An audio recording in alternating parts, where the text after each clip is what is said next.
Hola a todos y todas, bienvenidos nuevamente al Rincón de Atso, lugar de podcast y video podcasting del Grupo Sociedad y Estado, asociado con el Grupo de Estudios Latinoamericanos y que participan en el Centro de Estudios Históricos y el INU, Instituto de Humanidades y Ciencias Sociales, dependiente de la Universidad Nacional de Mar del Plata y el CONICET. En la dirección, Diana Duarte. En la producción remota, Francisco Javier Colona, estudiante de la carrera de Historia, y como asistente de producción y dirección, Ian Quirós, alumno del Colegio Nacional Arturo Humberto Ilia. Gráfico, diseño y postproducción, Florencia Benítez, diseñadora gráfica. Grabamos con una cámara Sony HXR MC88 y una grabadora de audio Zoom H6. Y nos encontramos en los estudios Buenavista Social Club en la ciudad de Mar del Plata, provincia de Buenos Aires, República Argentina. Los anteriores capítulos del Rincón de Atso los podés encontrar en el canal de YouTube de Aportes de la Historia o en su defecto en iVoox y Spotify. Hoy junto a Max Vanovarduar, director del Rincón de Atso, y yo, como el Zócalo lo indica, trabajo en el Colegio Nacional Dr. Arturo Humberto Ilia. Max, es nuestro tercer capítulo de este año. 41, número 41. 41, nos volvimos a encontrar. Sí, nos volvimos. Prometimos que íbamos a hacer más y aquí estamos cumpliendo. Faltan más, cumpliendo. Pero se llega. Estamos cumpliendo. La otra vez me hicieron una pregunta sobre el proyecto de Aporte de la Historia, cuál era el rumbo que estaba tomando. Y básicamente, bueno, es obvio que nosotros estamos en un momento de producción multimedia. Uh-huh. Estamos tratando de comunicar a través de la producción audiovisual contenidos que impactan en el proceso de enseñanza, ¿sí? Bueno, ese es nuestro derrotero que tenemos ahora. Si uno suma todos los capítulos que hicimos el año pasado de historias coloniales y el Rincón de Atso, creo que es el proyecto audiovisual más importante que tiene la facultad y el Colegio Ilia. O sea, por lejos. No sé si hay otro, y si lo hubiera, no sé si en volumen lo iguala. Pero bueno, eso también quiere decir algo. Así que les agradecemos a los que nos alientan. Esta era un poco la explicación. Estamos en ese proceso de multimedia desde hace mucho tiempo. Pero, sí. Pero más estos últimos años. Exactamente, más claramente en comunicar en términos de producción audiovisual. Exacto. Bueno, nuevamente, Max, vamos a realizar un abordaje desde las imágenes fotográficas. Están viendo el sinfín y algunos ya han reconocido y otros están imaginándose.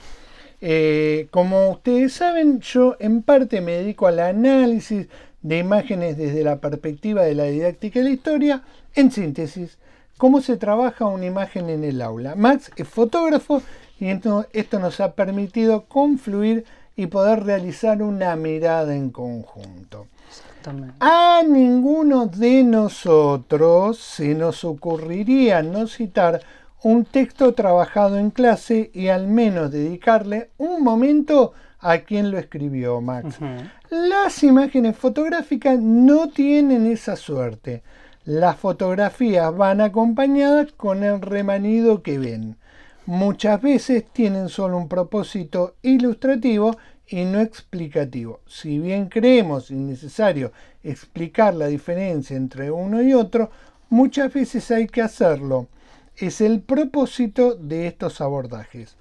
Hoy, Max, vamos a apoyarnos en el libro de John Morris y a partir de su libro Consigue la foto, una historia personal del fotoperiodismo, editado por La Fábrica en el 2013, en este nos revela cuestiones sorprendentes sobre el gran fotoperiodista Robert Capa. Acá tenemos el libro que fue... Sí.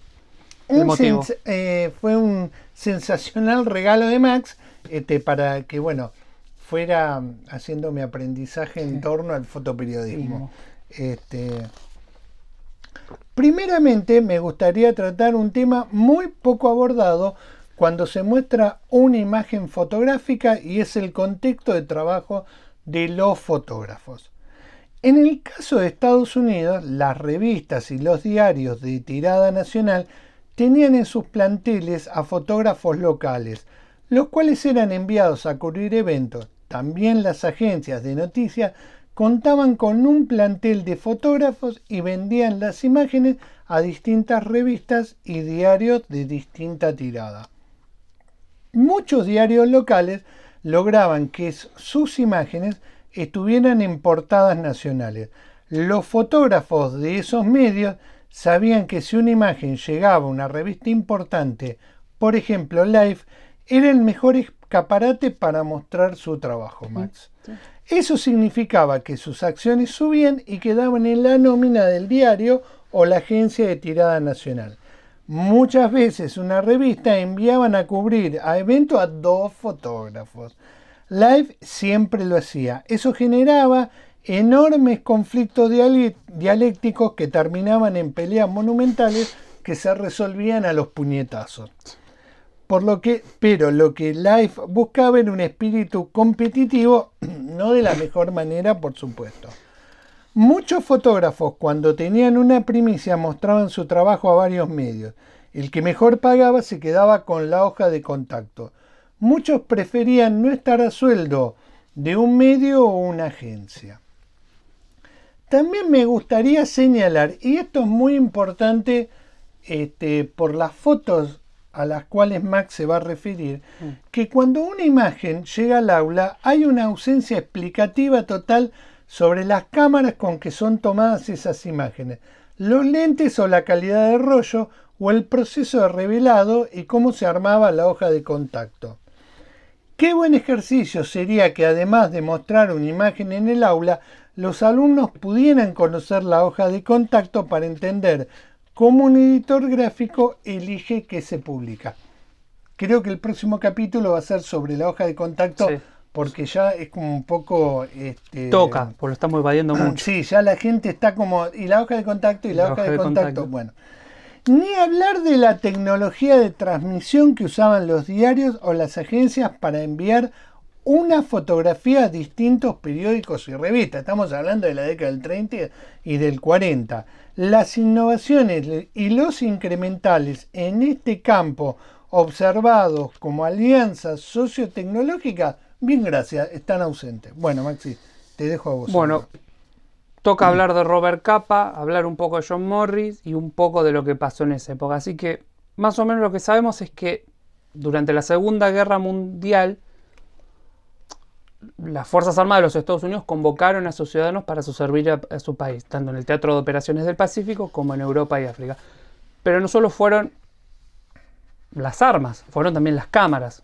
Y la prensa gráfica, más que nada, fue una de ellas. Comisionados como fotógrafos de guerra algunos, o editores gráficos. Y lo que muestra básicamente la importancia del fotoperiodismo, porque las Fuerzas Armadas están colocando en un lugar preponderante la comunicación. Sea escrita, pero también gráfica. Más que nada gráfica, porque empieza a ser el comienzo del auge de lo gráfico.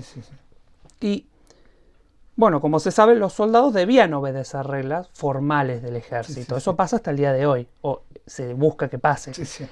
Y muchas de sus producciones estaban sujetos a la censura, aunque era burla de muchos de ellos, como Bob Landry, que logró fotografiar momentos previos al día D y todo el arsenal acumulado por la invasión. Y lo publicó y los alemanes ni vista de eso. Ni vista, pero... pensaron que era un engaño. O sea, lo que podríamos comparar al día de hoy jóvenes sería como que a alguien se le manda una foto importante y sin querer la sube a una red social sin percatarse. Es un spoiler, nada más que ese spoiler en ese época hubiese costado un montón de vidas.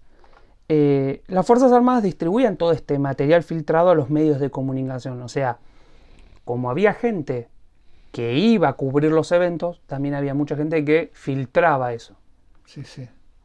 Que es lo que no va a pasar en Vietnam. Ahí hay una diferencia. Y muchos de estos fotógrafos tenían una enorme experiencia cubriendo distintos conflictos. Robert Capa fue uno de ellos. Y como corresponsal de guerra estuvo en varios frentes en la Segunda Guerra Mundial, especialmente en el desembarco del día D. Y muchos pueden preguntarse quién es John Morris, el autor del libro que pueden ver ahí. básicamente es considerado como el editor gráfico, editor fotográfico más importante del siglo XX, para muchos. Empezó a ser más que nada conocido cuando entró a trabajar en Life en el 38. Cubrió en Europa gran parte de la Segunda Guerra Mundial en la oficina de Londres, o sea, los fotógrafos de Londres se tomaban un tren, barco a Francia, de Francia sacaban fotos, o Bélgica, Holanda, volvían de nuevo y así sucesivamente. Y que había organizado básicamente Life, y en este capítulo vamos a ver la relación que había entre él y Capa, en un momento particular más algunos relevantes. O sea, un fotógrafo no es solo una foto no es solo una foto porque la toma el fotógrafo, sino porque hay un editor que entiende cómo colocarla, dónde y en qué momento publicarla. Sí. Porque eso es lo que genera el impacto, que es lo que ustedes muchas veces ven como la foto primicia. Sí.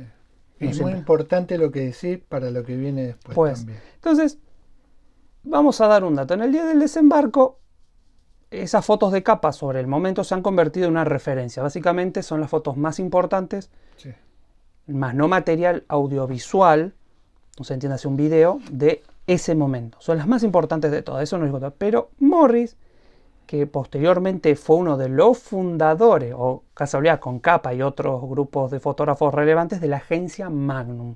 Sí. No siendo fotógrafo. No siendo fotógrafo. Él nunca sacó fotos, él editaba el trabajo de otros. Y ulteriormente trabajó como editor gráfico para el Washington Post y luego para el New York Times.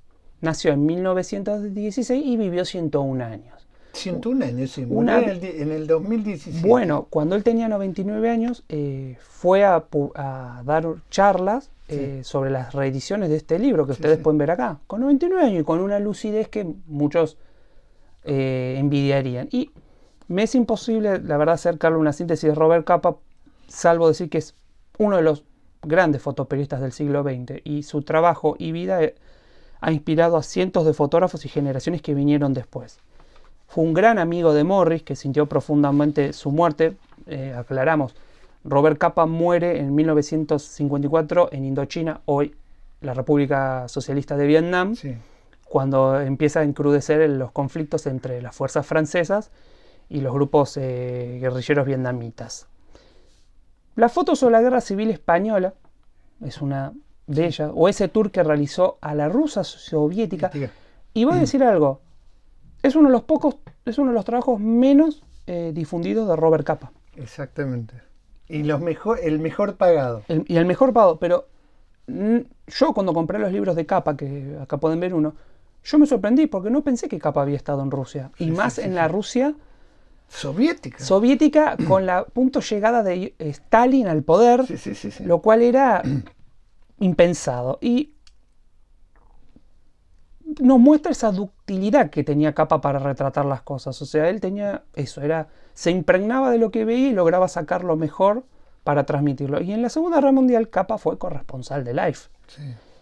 Y hay que recordar que su verdadero nombre no era Robert Capa, sino era Endre Friedemann. Y había nacido en Hungría. Y su experiencia en ese conflicto está plasmada en su libro Ligeramente desenfocado. Si lo pueden encontrar, léanlo.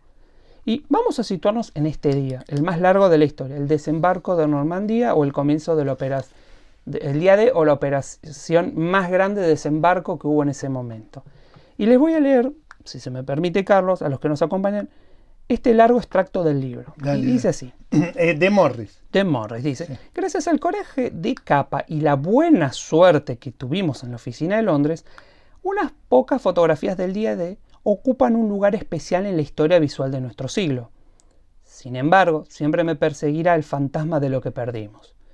Capa no se tomó a mal la noticia de que habíamos derretido la emulsión de sus fotos y jamás habló conmigo de ello. Sin embargo, la agria decepción por la destrucción del resto de imágenes queda discretamente documentada en las cartas que escribió a su madre y hermano Bob. Y muchos se están preguntando qué fue lo que pasó. Capa, acá es donde entra teorías y especulaciones. Capa supuestamente informa a la oficina de Londres que él va a enviar 134 fotos. Solo sobreviven 11, a las cuales se las conoce como las 11 grandes. esos negativos que superaron la censura militar y llegan a Estados Unidos para ser publicados por Life. O sea que le destruyeron el resto en la oficina de Londres, que estaba haciendo el revelado.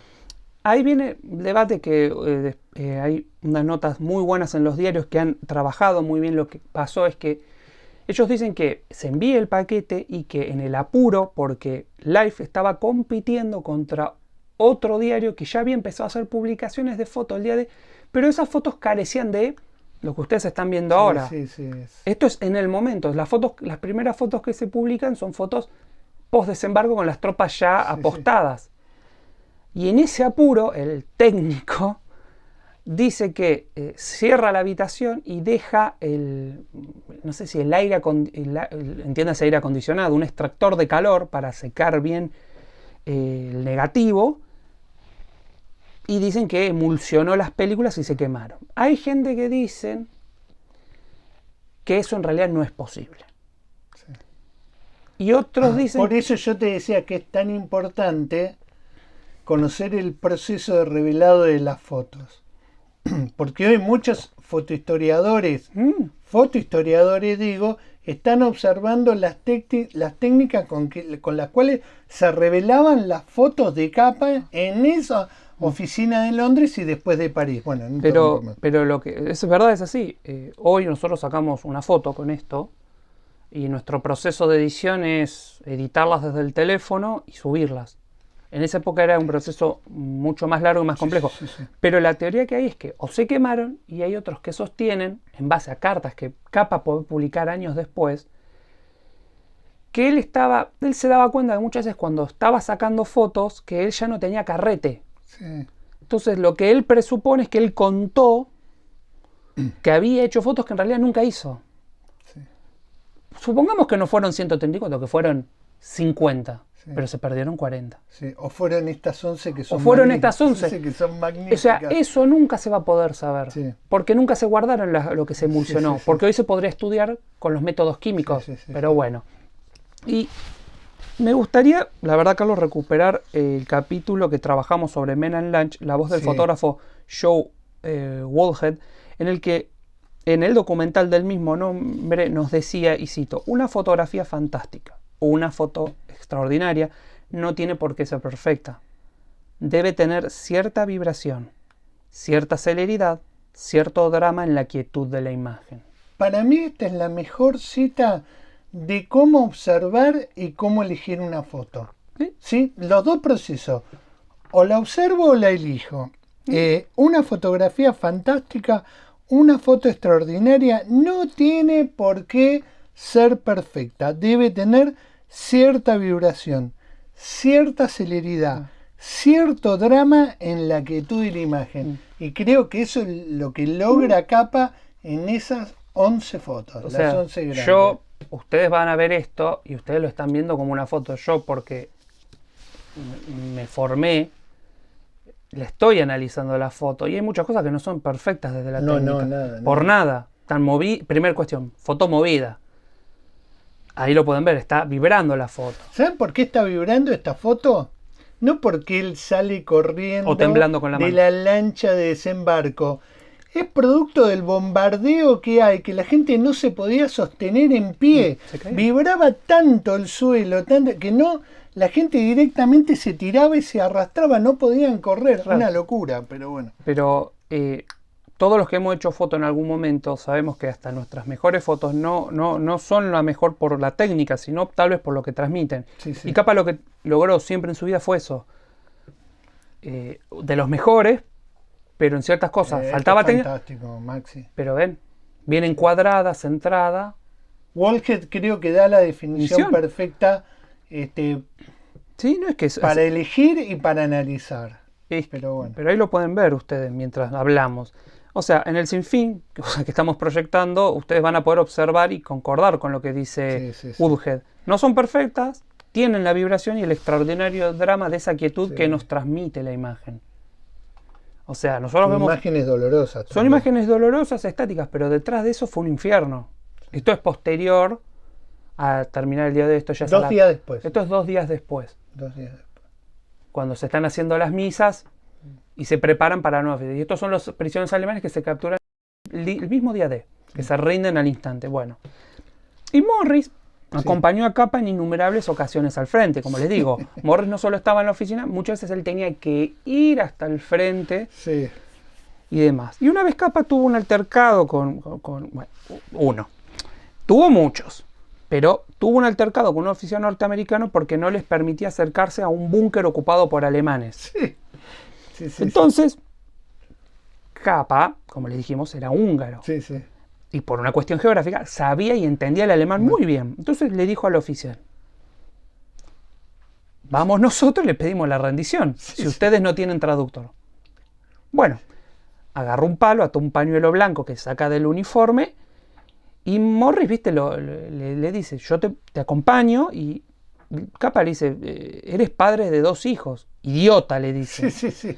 Entonces, bueno, en medio de la tierra de nadie, dice que Morris y Capa se pusieron a discutir, o sea, estaban discutiendo quién iba, quién no iba, cómo iban, hasta que en un momento se tuvieron que ir porque les empezaron a ametrallar desde el búnker. Entonces, todo intento, dice, encima todos sabían quién era Capa, o sea, no podían permitir que el mejor fotógrafo de guerra se les muriera ahí por una discusión. Entonces, dice, momentos después de que el búnker cayó y Capa sacó la foto de un niño de 15 años que era ametralladorista del búnker, la foto la verdad no la encontramos, pero si ustedes después leen la historia de ese chico, la foto está, se puede encontrar. Acá elegimos otra foto nosotros de rendición. Que les había estado disparando sin puntería. Era un chico que agarró una metralleta y disparaba con los ojos cerrados, contaba. Hizo el destrozo que hizo. Y bueno, momentos después, Hemingway junto a Ernie Pyle apareció con un todoterreno porque había organizado una cena fantástica en la casa de un granjero y descubrieron que hablaba bretón. Ahora, Hemingway le hablaba bretón, era increíble eso, Porque hay que contar algo. La década del 30 y del 40 es la época más grandiosa, a mi entender, del fotoperiodismo. No porque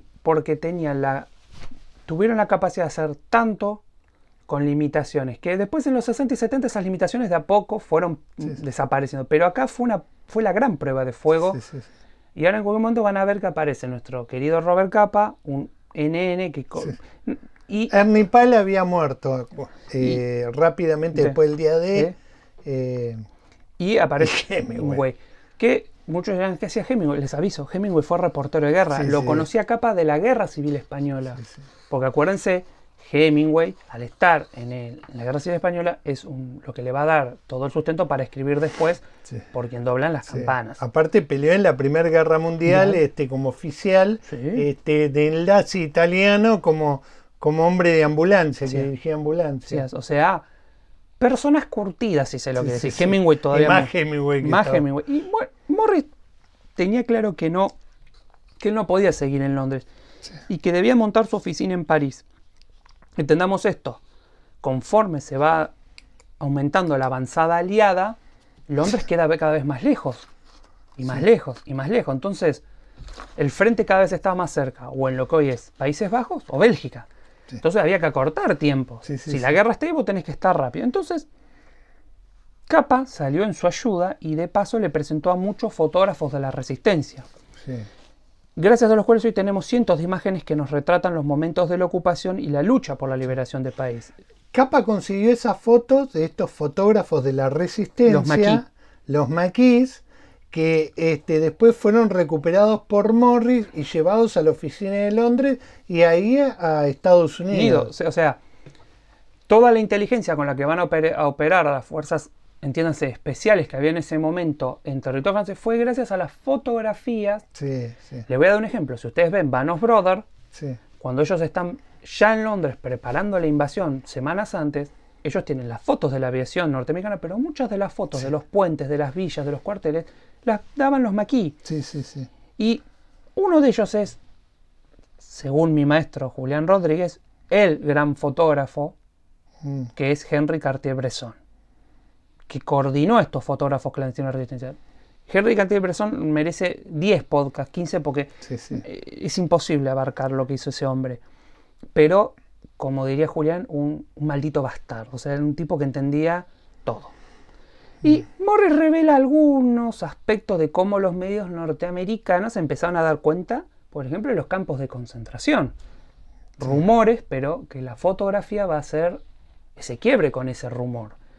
Primero fue Lai que publicó un homenaje que los rusos ofrecieron a los judíos, que la nota se llamó El funeral de Lublin, y fue ilustrada con fotos de los crematorios con los huesos de las víctimas. Sí. Era la primera vez que en un medio fotoperiodístico norteamericano aparecían estas fotos.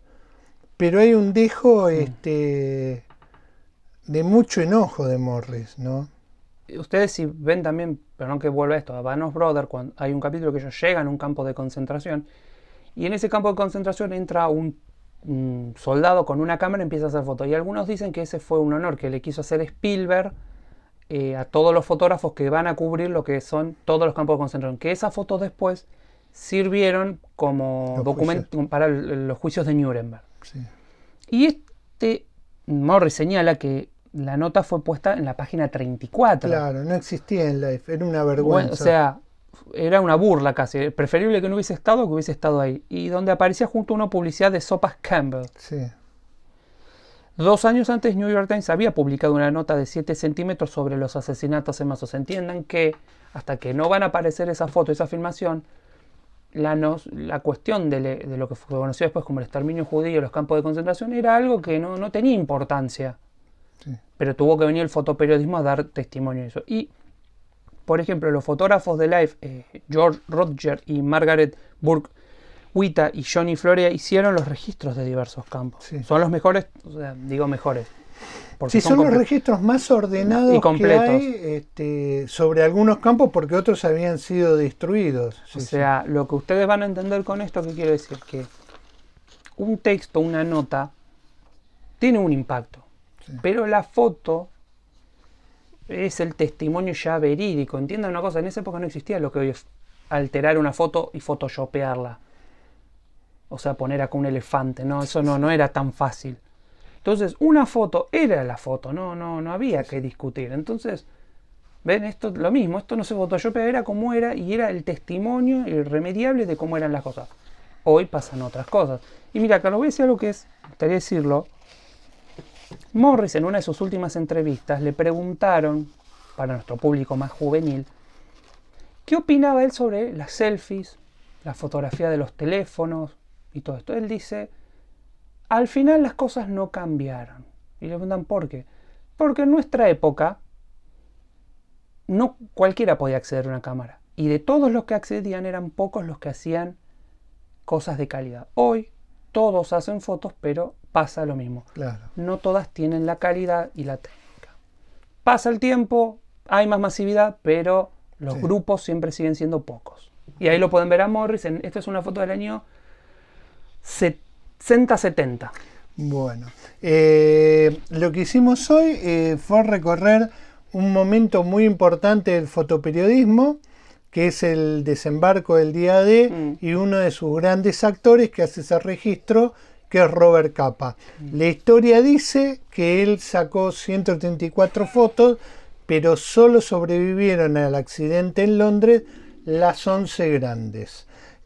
También pudimos avanzar un poco por algunas cuestiones anecdotarias, como este conflicto que hubo entre Capa y Morris para ir a fotografiar un búnker, pero lo cierto es para mostrar lo cerca que estaban de la actividad bélica. No es que llevaban post-fact, estaban en el momento. También pudimos ver algún abordaje con respecto a los fotoperiodistas de la resistencia francés con Cartier-Bresson.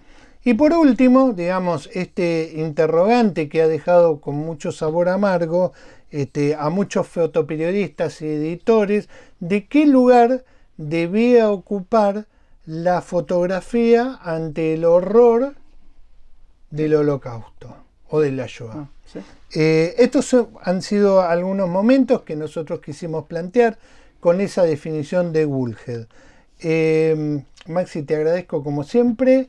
La próxima no nos podemos escapar de la hoja de contacto, pero bueno, el próximo capítulo nos va a acompañar el profesor Pitaluga del Colegio Nacional Arturo Umberto Illia, profesor de música, de muchas generaciones, de 2 generaciones de estudiantes del Colegio Illia, que nos va a hablar sobre el libro que publicó sobre consumos culturales. Bueno, Max, un placer como siempre. Y bueno, a la hoja de contacto no le vamos a poder escapar. No le vamos a poder escapar y los esperamos. Esperemos que, digamos, tengan la curiosidad de ir a buscar las fotos de capa sobre el día de... Para finalizar, me había olvidado una cuestión que para mí es importante que cuenta Morris. Morris, cuando termina la Segunda Guerra Mundial, se va de Life y va a trabajar para una revista que era Lady Home Journal, que era una revista del hogar norteamericana. Entonces le dice a Capa, mirá, necesitamos que fotografíes detrás de la cortina de hierro cómo viven las mujeres. Entonces Capa le dice, bueno, conseguime un contrato que yo consigo ver cómo puedo entrar. Entonces va a ver a los directores de esta revista y le cuenta la idea y le dice, ¿cuánto pide Capa? Escuchen la cifra. Le dice, pide $30.000.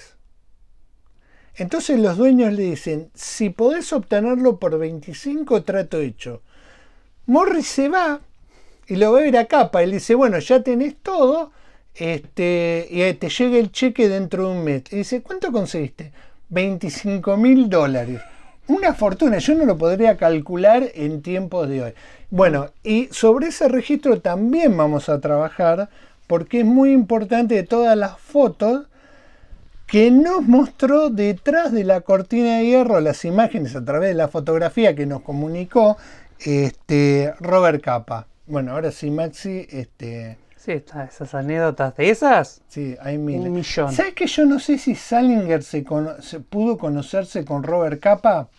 Sí sé que era muy amigote de Hemingway y estuvieron en las Ardenas en un lugar dramático, sí, en el bosque de Hurting, en el cual yo creo que ni Salinger ni Hemingway salieron muy bien de la cabeza. Pero bueno, Maxi, ahora te dejo el cierre a vos. Bueno, como dijo Carlos, una foto no es solo una foto. Atrás de las fotos y de su proceso hay historias que contar. Algunas salen bien. En el caso de Capa, supuestamente salió muy, pero muy mal. La próxima hoja de contacto vamos a tratar de hacer algo completo y que les pueda servir para que vean lo que era realmente ese gran proceso de yo hago fotos, pero cuál es la que va a triunfar. Así que, Carlos, nos vemos la próxima y vendrá el querido Jorge a estar con nosotros. Bueno, si te gustó, ya sabes, dale un like, suscríbete y me dijeron también que ponga tocar la campanilla, así sí, te avisa del registro próximo. Bueno, un beso a todos y gracias por acompañarnos como siempre.